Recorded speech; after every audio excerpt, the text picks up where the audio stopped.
이 시간 우리에게 주신 하나님의 말씀을 보시겠습니다. 열왕기하 19장 20절 말씀입니다. 제가 가진 성경 구약 성경 597면입니다.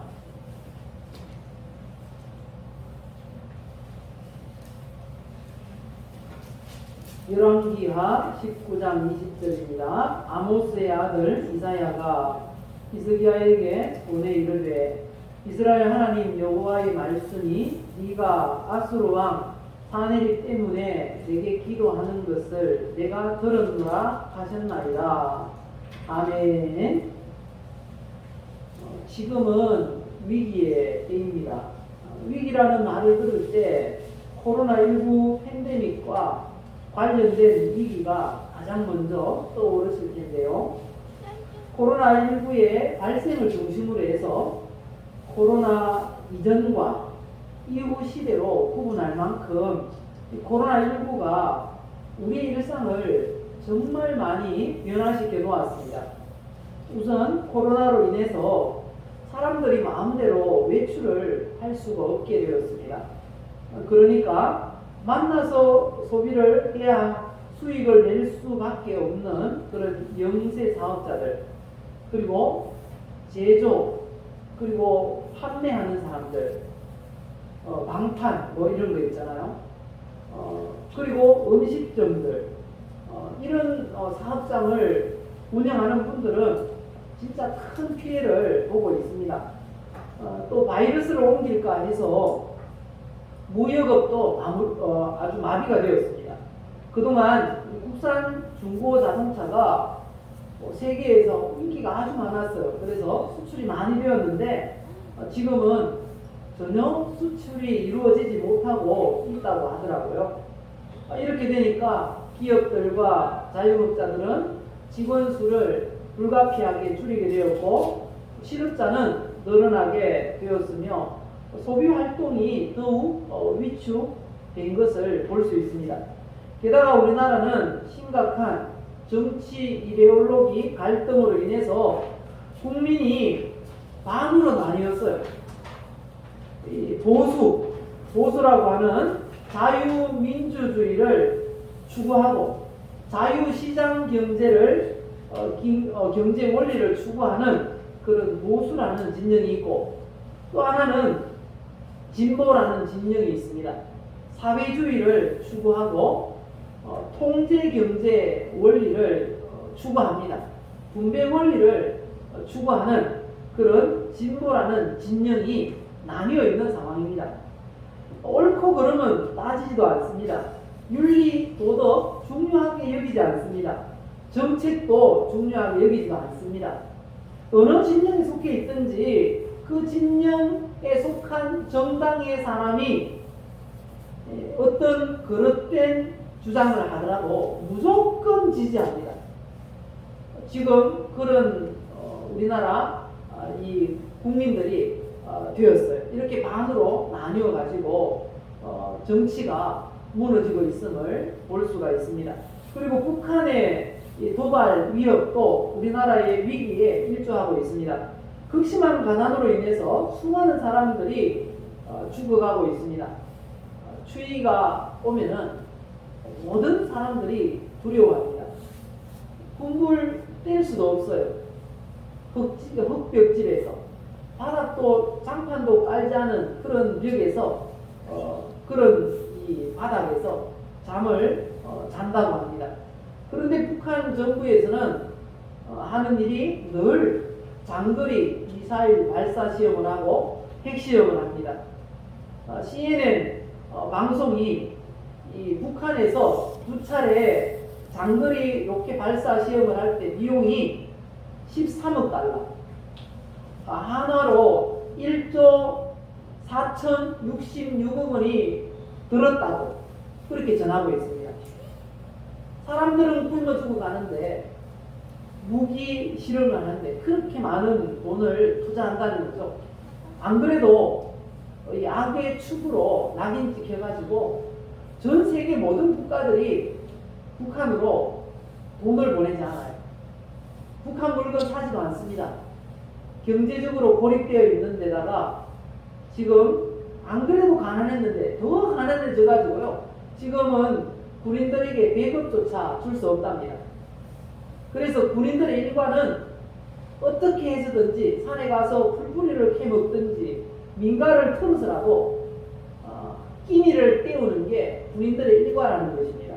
그래서 군부대 근처에 있는 민가들은 이 군인들 지키는 게 일이라고 그래요. 그 정도로 비참한 나라가 비참한 그런 집단이 되어버렸습니다. 이런 위기에 또 더해지는 위기가 있습니다.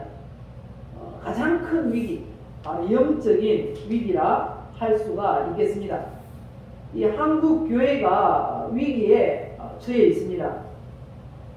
코로나19 방역을 핑계 삼아서 공개적으로 박해를 하고 있기 때문입니다.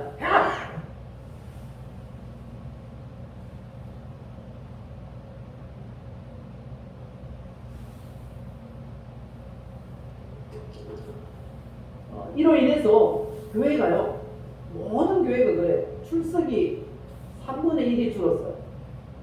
심각한 데는 50%까지 줄었다고 그렇게 이야기를 합니다. 그런데 언제 회복될지 알 수가 없습니다. 교회라는 공동체가 원래 그렇잖아요. 서로 만나서 식사도 하고 또 삶을 나누면서 또 성경 공부도 하고 기도회도 하고 그런 소그룹 모임을 가져야 되는데 그런 것들을 하나도 할 수 없게 되었다는 것입니다.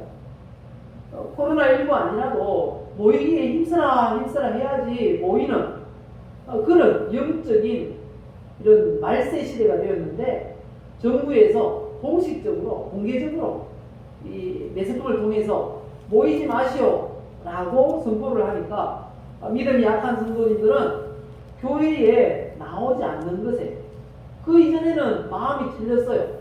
오늘 일이 생겨서 못 가는데 그런데 정부에서 나가지 말라고 공개적으로 이야기를 하니까 이제는 그냥 자유롭게 안 나가는 겁니다. 자유를 누리게 되었다는 것입니다. 현재가 지금 이런 안타까운 현실을 맞이하고 있습니다. 이런 위기를 만난 한국 교회와 성도들이 어떻게 이 위기를 극복해야 할까요? 먼저 우리는 생각의 폭을 넓혀야 하겠습니다. 고린도후서 6장 13절에 보면 이렇게 말씀합니다. 내가 자녀에게 말하듯 하노니 보답하는 것으로 너희도 마음을 넓히라 이렇게 말씀하십니다. 우리가 생각의 폭을 넓혀야 됩니다. 어려움을 당하면 당할수록 우리의 생각이 좁아져요. 자동차를 타고 갈 때 속도가 빠르면 빠를수록 어디만 보입니까? 앞만 보게 됩니다. 우리가 속도를 빨리 달리면 신경을 집중해서 앞을 보듯이 위기를 당하면 그 위기 당한 곳만 본다는 거죠. 그러다 보니까 마음이 좁아진다는 것입니다. 그래서 우리는 생각의 폭을 넓혀야 합니다. 이 세상에 사는 동안 어디에서든지 예상하지 못한 고난과 실패와 위기는 누구에게나 올 수 있다라는 생각으로 우리의 마음을 넓혀야 합니다. 성경이 분명하게 말씀하고 계세요. 베드로전서 5장 9절에 보면 너희는 믿음을 굳건하게 하여 그를 대적하라. 이는 세상에 있는 너희 형제들도 동일한 고난을 당하는 줄을 압니다. 지금 코로나 팬데믹으로 인해서 저만 이 고난을 당하고 있습니까? 어려움을 당하고 있습니까? 아니면 여러분 한 사람만, 개인만 그렇게 어려운 가운데 있습니까? 아니죠. 모든 사람들이 다 어려움을 겪고 있다는 것입니다. 왜 모든 사람들이 이렇게 동일한 고난을 겪을 수밖에 없게 되었을까요? 그 이유는 베드로전서 5장 8절에 대답을 해주고 있습니다. 근신하라 깨어라 너희 내중 마귀가 우는 사자같이 두루다니며 삼킬 자를 찾고 있기 때문이라는 것입니다. 대적마귀가 우는 사자같이 두루다닙니다. 그래서 한 영혼이라도 낙심하면 얼른 잡아삼키려고 그렇게 삼킬 자를 찾고 있기 때문에 세상에 있는 모든 사람들이 어려움을 겪고 있다는 거죠. 지금 만난 이 위기가 나만의 위기가 아니다 라는 사실을 우리는 알아야 합니다. 그리고 이런 위기 상황에서 우리가 분명히 알아야 할 게 또 있는데요. 그건 어떻게 이 위기를 극복하는가에 따라서 이 위기가 전화 위복의 기회가 될 수 있다는 것입니다. 그런데 이 위기를 극복하지 못하면 인생이 파국으로 몰려갈 수도 있다는 사실을 우리는 알아야 합니다. 코로나19 팬데믹으로 인해서 경제적으로 어렵고 일자리 구하기가 어렵다고 인생을 포기하고 자살 시도를 하는 사람들이 그렇게 많다고 합니다. 이 세상 사람들은 하나님의 말씀도 모르고 영적인 존재들이 발악을 하는 말세이기 때문에 이런 어려운 상황들이 오고 있다는 사실을 모르잖아요. 그래서 그들이 위기를 극복하는 방법은 피하는 거예요. 피하는데 어떻게 피합니까? 죽음으로, 생을 마감함으로 피하려고 한다는 거죠. 그런데 성도는 그렇게 문제를 해결해서 되겠습니까? 안 되겠습니까? 예, 한번 대답 크게 해보십시오. 안 됩니다. 안 됩니다. 맞습니다. 그렇게 해결해서는 안 됩니다. 그렇게 해결하면 절대로 문제를 해결할 수 없고 일평생 아니 영원토록 후회하는 삶을 살게 된다는 것입니다. 그래서 우리는 성경적인 위기 극복 방법을 알아야 합니다. 성경이 알려주시는 위기 극복 방법이 있어요. 그게 뭘까요? 첫째는 한번 읽어봅시다. 현재의 위기를 깨달아야 합니다. 위기를 극복하기 위해서는 현재의 이 상황이 위기라는 사실을 알아야 한다는 거죠. 너무나 평범한 말이지만 사람들이 위기를 깨닫지 못하기 때문에 큰 문제로 이어진다는 겁니다. 하지만 위기를 깨닫고 잘 대처하면 더 큰 그런 인생의 유익을 얻게 된다는 겁니다. 그때 어려울 때 내가 이렇게 해결했어 라고 우리의 후배들에게, 우리 후손들에게 말해줄 수 있는 큰 교훈을 얻게 될 것입니다. 거인의 어깨를 빌려라 라는 책이 있는데 그 책 내용에 보면 이런 내용이 있습니다. 2011년 일본에 쓰나미가 있었습니다.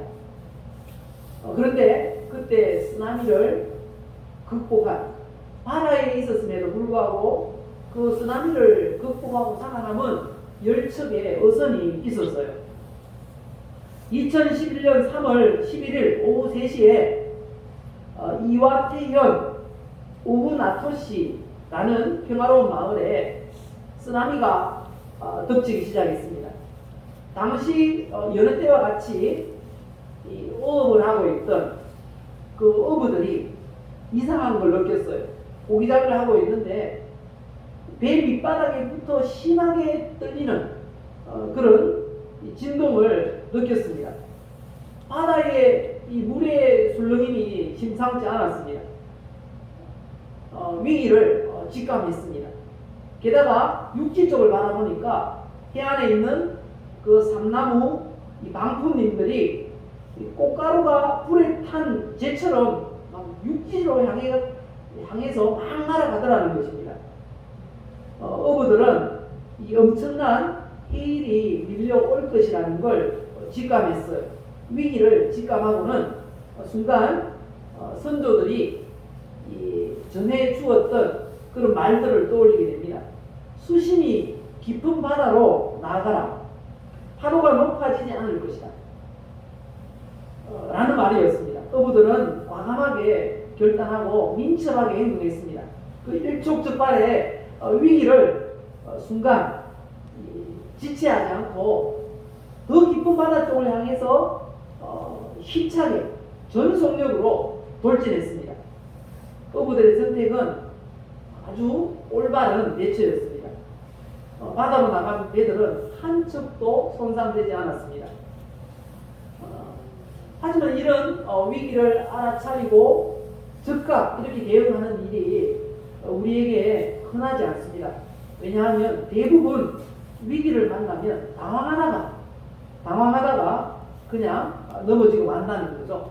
그러니까 주님이 라오디아 교회에게 이런 말씀을 하셨던 것입니다.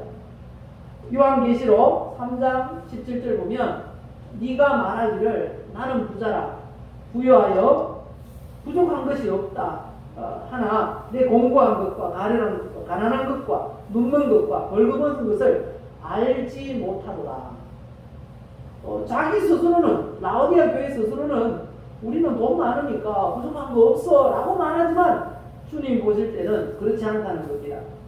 부족한 거 투성인데 그걸 모른다 라고 주님이 안타까워하고 계신다는 거죠. 오늘 본문을 보시면 히스기야 왕도 이 위기를 깨달았습니다. 위기를 알았어요. 본문 1절을 보실까요?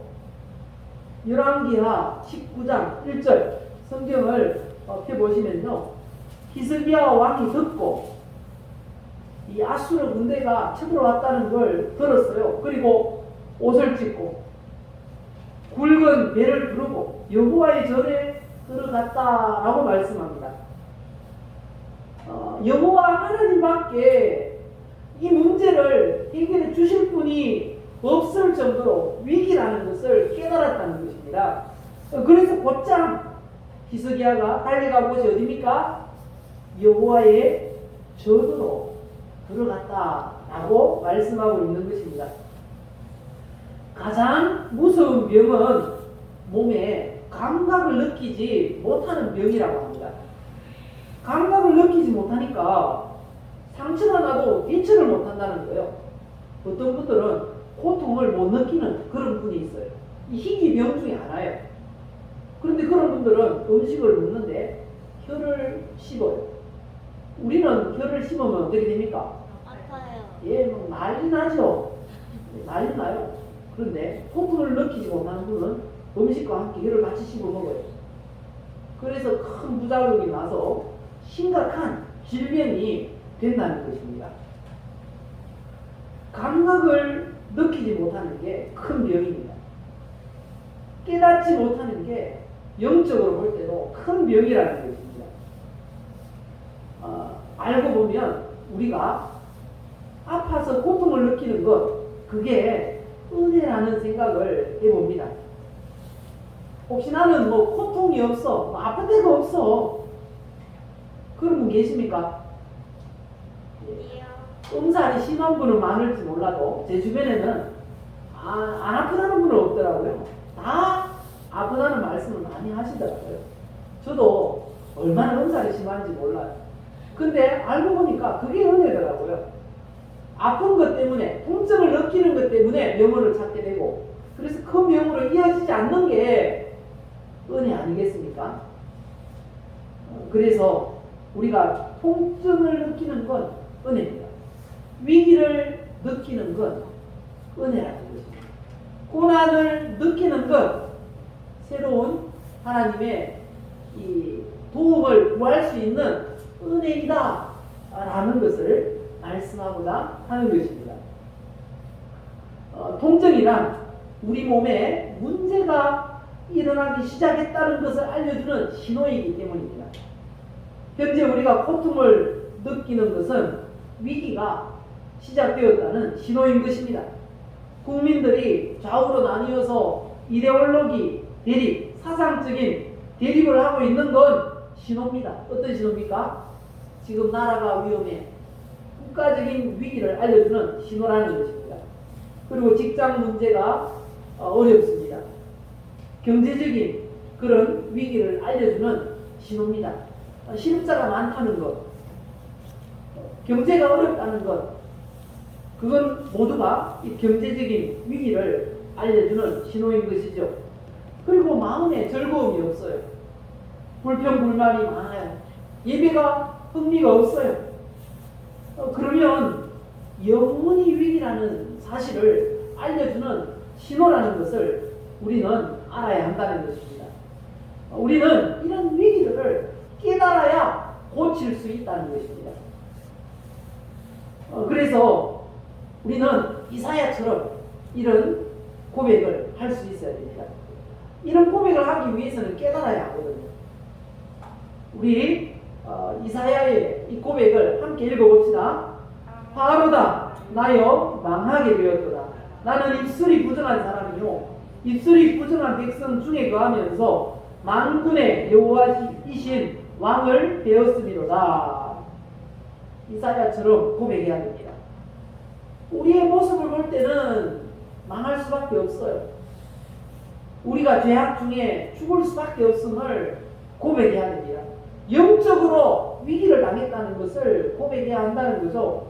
이렇게 이사야가 고백했더니 하나님께서 이사야의 죄를 제단 숯불의 숯불로 정결하게 제하여 주셨어요.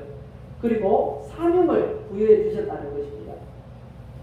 우리가 위기를 깨달으면 그 위기 가운데서 할 일을 알게 돼요. 아, 이거 해야 되겠다. 이런 일 해야 되겠다. 그게 뭔가 하면 하나님이 주신 사명이다 라고 말할 수가 있는 것입니다. 위기를 깨달을 수 있는 그런 은혜가 있기를 예수님의 이름으로 축복합니다. 그리고 그 다음에 위기를 깨달았으면 어떻게 해야 될까요? 이제 하나님의 음성에 귀를 기울여야 합니다.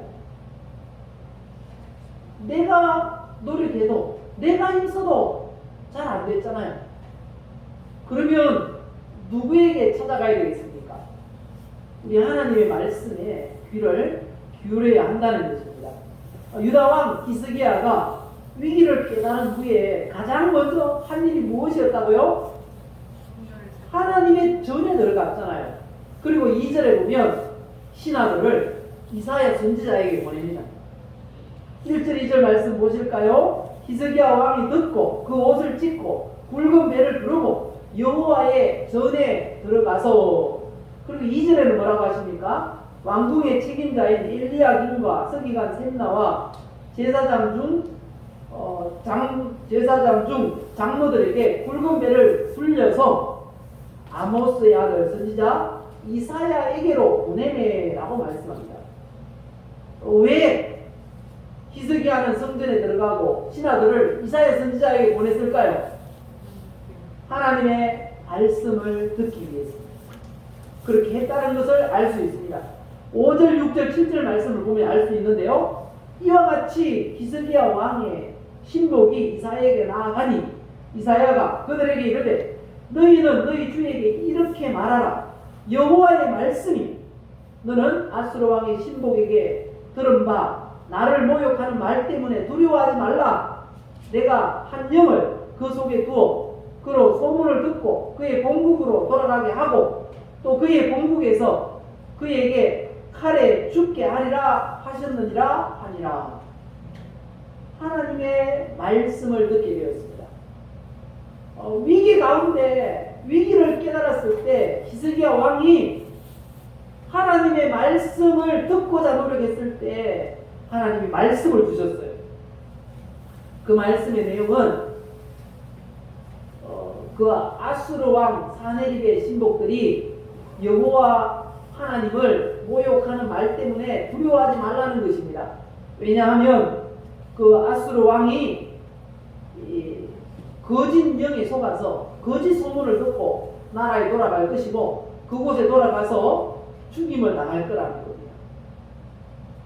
그러니까 두려워하지 말라. 이 하나님의 말씀은 반드시 이루어지는 줄 믿습니다.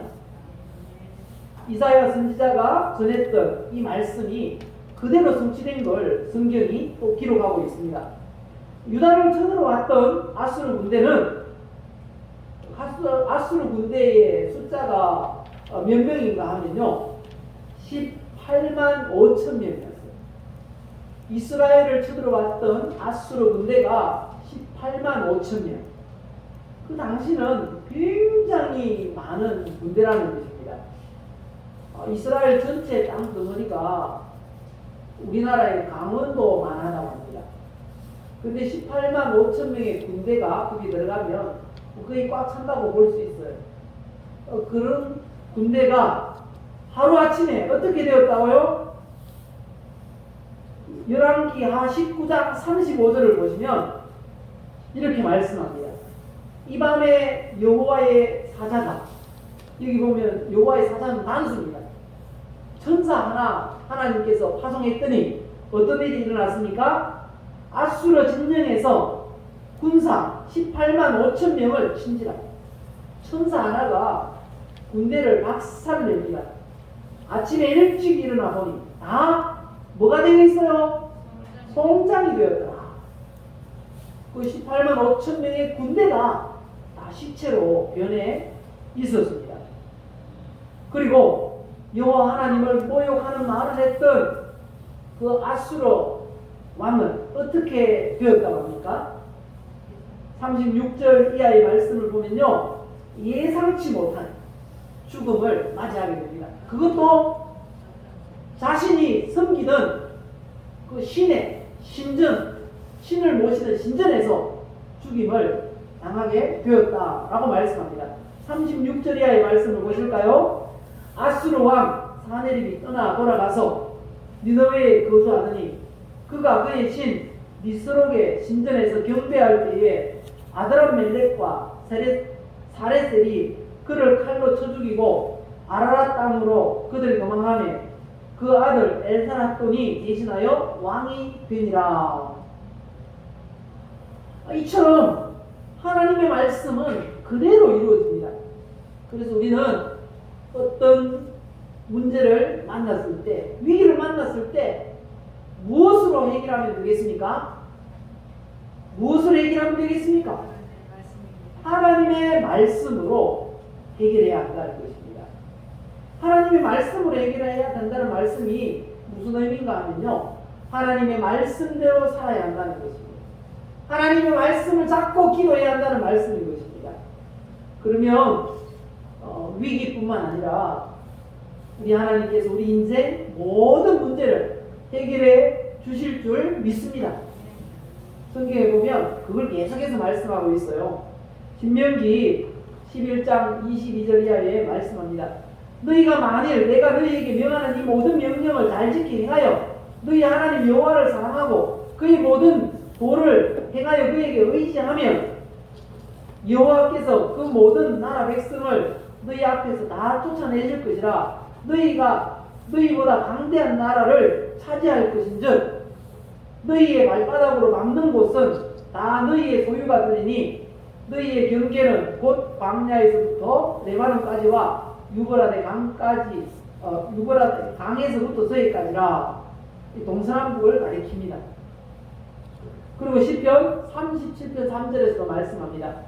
여호와를 의뢰하고 선을 행하라. 땅에 머무는 동안 그의 성실을 식물로 그의 성실을 먹을거리로 삼을지어다. 그의 성실을 그의 여호와의 말씀을 먹을거리로 삼으라는 말씀입니다. 그러면 어떻게 된다고요? 또 여호와를 기뻐하라. 그가 내 마음의 소원을 내게 이루어 주시리로다. 우리 하나님께서 하나님의 말씀을 붙들고 지키고 살려고 애쓰는 그 성도들에게 마음의 소원 이루어 주신다고 말씀하십니다. 그리고 시편 84편에 여호와 하나님은 해요 방패이시라. 여호와께서 은혜와 영화를 주시며 정직하게 행하는 자에게 좋은 것을 아끼지 아니하실 것임입니다. 그리고 말합니다. 만군의 여호와여 주께 의지하는 자는 복이 있나이다. 위기의 때일수록 하나님의 말씀에 귀를 기울여야 합니다. 힘들수록 예배에 오셔야 합니다. 그렇게 하면 하나님께서 위기를 극복하게 하시고 예상하지 못했던 우리 인생의 문제까지도 해결되는 줄 믿습니다. 하나님의 말씀에 귀를 기울이시기를 바랍니다. 마지막 세 번째, 위기를 극복하기 위해서는 어떻게 해야 한다고요? 예, 기도해야 합니다. 히스기야 왕이 이사야에게 신하들을 보낸 이유는 두 가지였어요. 하나는 하나님의 말씀을 듣기 위해서고, 두 번째는 기도를 요청하기 위해서였습니다. 오늘 본문 3절 보실까요? 3절, 4절 보시면 말씀합니다. 그들이 이사야에게 이르되 히스기야의 말씀이 오늘은 환난과 징벌과 모욕의 날이라. 아이를 낳을 때가 되었으나 해산할 힘이 없구나. 랍사게가 그의 주 아수르 왕의 보냄을 받고 와서 살아계신 하나님을 비방하였으니 당신의 하나님 여호와께서 혹시 그의 말을 들으셨을지라. 당신 하나님 여호와께서 그 들으신 말 때문에 꾸짖어질 듯하니 당신은 이 남아있는 자들을 위하여 어떻게 하라고요? 기도하소서. 요청하기 위해서 그렇게 선지자에게 신하들을 보냈던 것입니다. 그리고 히스기야도 어떻게 했습니까? 여호와의 전에 들어가서 기도했다고 합니다. 14절 보실까요? 열왕기하 19장 14절을 보시면 히스기야가 사자의 손에서 편지를 받아보고 여호와의 성전에 올라가서 히스기야가 그 편지를 여호와 앞에 펴놓고 그 앞에서 히스기야가 기도하여 이르되 라고 하십니다. 자신도 기도하고 선지자에게 기도 부탁을 했어요.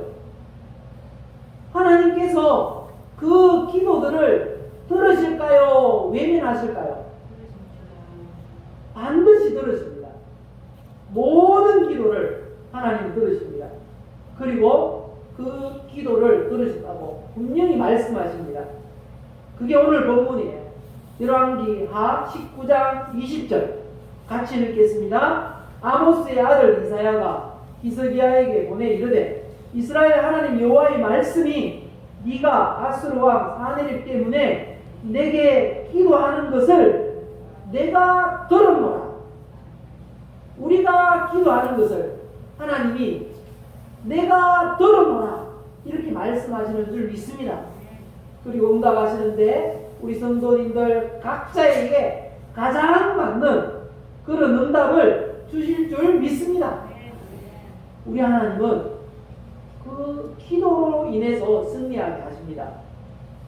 출애굽할 때 한 사건이 있었어요. 이 예화를 들고 마치겠습니다. 아말렉이 이스라엘 백성들이 긴 행렬을 이어가는데 공격을 해왔어요. 그래서 여호수아를 중심으로 해서 장정들을 뽑아서 싸움을 하게 했습니다. 그리고 모세는 어떻게 했는가 하면요, 하나님의 지팡이를 손에 잡고 산 꼭대기로 올라갔어요. 그때 아론과 훌이 같이 따라갔습니다. 그래서 모세가 그 싸우는 광경을 보면서 지팡이를 잡고 두 손을 들고 이렇게 막 기도를 했어요. 그러니까 막 이스라엘 백성들이 막 이기는 거예요. 아말렉이 막 밀려가고.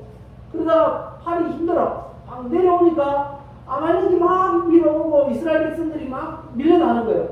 손을 번쩍 들었어요. 다시 막 이렇게 밀려가는 거예요. 그래서 그 모습을 보니까 이 모세가 피곤해서 이렇구나 해서 아론과 훌이 양쪽에서 돌을 가져다 주고 거기에 모세를 앉혔어요. 그리고 양쪽에서 아론과 훌이 서가지고 모세의 팔을 높이 들었어요. 양쪽에 잡아주었어요. 그렇게 해서 해가 질 때까지 들고 있었더니 이스라엘 군대가 아말렉을 완전히 섬멸시켜 버렸다라고 말씀하고 있는 것입니다. 출애굽기 17장에 있는 말씀인 것입니다. 기도하면 이깁니다. 믿습니까? 네. 기도하면 이깁니다. 기도해서 승리하시기를 예수님의 이름으로 축복합니다. 네. 오늘 말씀을 정리하겠습니다. 우리가 위기의 때를 살아가고 있습니다. 성경적인 이 위기 극복 방법을 알아야 되겠는데요. 세 가지를 말씀을 드렸습니다. 그 세 가지가 무엇입니까? 같이 읽어보겠습니다. 위기를 깨달아라. 하나님의 말씀을 붙잡아라. 기도하라.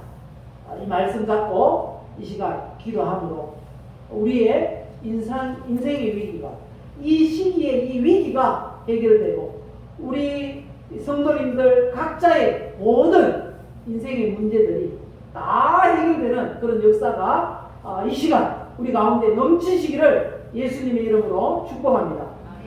우리 주에 함께 부르시고 함께 이 기도의 제목을 잡고 기도하겠습니다.